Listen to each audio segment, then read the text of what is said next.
কতদিন পর দেখলাম আলেক।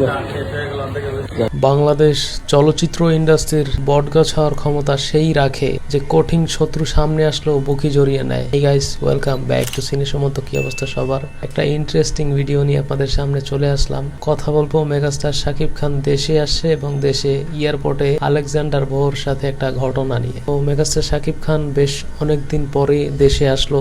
সে দুবাইতে ছিল, দুবাই থেকে আমেরিকা চলে গেছে। তো তারপরে লম্বা একটা সময় এখানে কাটানোর পরে অনেকদিন পরে বরবাদের কাজ করার জন্য দেশে আসলো।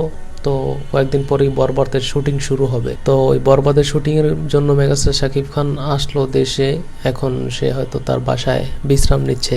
তো কথা হচ্ছে, যখন শাকিব খান এয়ারপোর্টে ল্যান্ড করে বাংলাদেশ এয়ারপোর্টে, তখন আলেকজান্ডার বো এই নামটা শুনলে শাকিব খানের অনেক ভক্তরা তেলে বেগুনে জ্বলে ওঠে। কারণ এই আলেকজান্ডার বো শাকিব খানকে নিয়ে এমন কোনো সমালোচনা, কূট মন্তব্য, খারাপ মন্তব্য, কুটুম কথা নাই যেটা সে বলে নাই। বিভিন্ন ইন্টারভিউতে, তানভীর তারেকের শোতে, ডিসিতে, ছোটখাটো ইউটিউবার, ফেসবুকারদের ডেকে ডেকে নিয়ে মাইক্রোফোন লাগিয়ে লাগিয়ে ইন্টারভিউ দিত এবং শাকিব খানকে নিয়ে যা তাই ইচ্ছা, যা মন চায় তাই বলতো।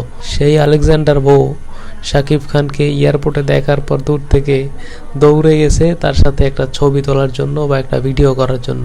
তো আমার এই ভিডিও শুরুর আগে একটা ছোট্ট ক্লিপ আপনারা অবশ্যই দেখছেন যে শাকিব খানকে দেখার পরে কিভাবে সে দৌড়ে গেছে আর শাকিব খান তাকে কিভাবে বুকে জড়ায় নিছে আর বলছে যে অনেক দিন পর দেখলাম আলেকজান্ডারের কি বেহাল দশা দেখছেন। অথচ শাকিব খান, আলেকজান্ডার বো এরা কিন্তু একই সময়ের, প্রায় একই সময়ের, একই সমসাময়িক নায়ক।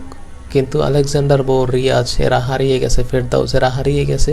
শাকিব খান এখনো বহাল তবিয়তে রাজার আসন ধরে রেখেছে। লাস্ট তার তুফান সিনেমা এখনো সবার মনে গেঁথে আছে। এখনো তুফান সিনেমা নিয়ে মানুষ আলোচনা করতেছে যে তুফান না শান্ত, শান্ত না তুফান, তুফান পার্ট 2 কি হবে, পার্ট 1 কি ছিল। তাই হলো শাকিব খানের ক্রেজ, তার স্টারডম লেভেল। তাকে দেখলে তার শত্রুরাও তার কাছে দূর থেকে ছুটে চলে যায় একটা সেলফি নেবার জন্য, একটু ভিডিও করার জন্য, সোশ্যাল মিডিয়া পোস্ট করার জন্য।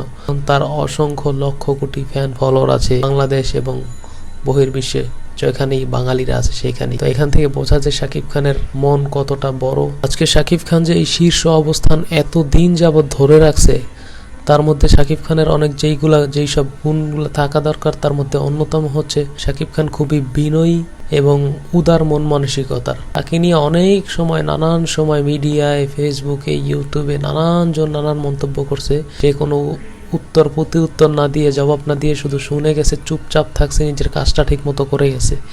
সময় এবং প্রকৃতি ওই সব ব্যক্তিদের জবাব দিয়ে গেছে। তারা বানের জলের সাথে হারিয়ে গেছে সময়ের সাথে সাথে। কিন্তু শাকিব খান বহাল তবিয়তে এখনো তার জায়গায় ধরে রাখছে, তার অবস্থান নিয়ে আছে। শাকিব খান ছিল, শাকিব খান আছে, শাকিব খান থাকবে তার ভক্তদের হৃদয়ে। তো এই ছিল আমার ভিডিও। দেখা হচ্ছে পরবর্তী কোনো ভিডিও নিয়ে। Till then take care, bye, and don't forget to subscribe my channel.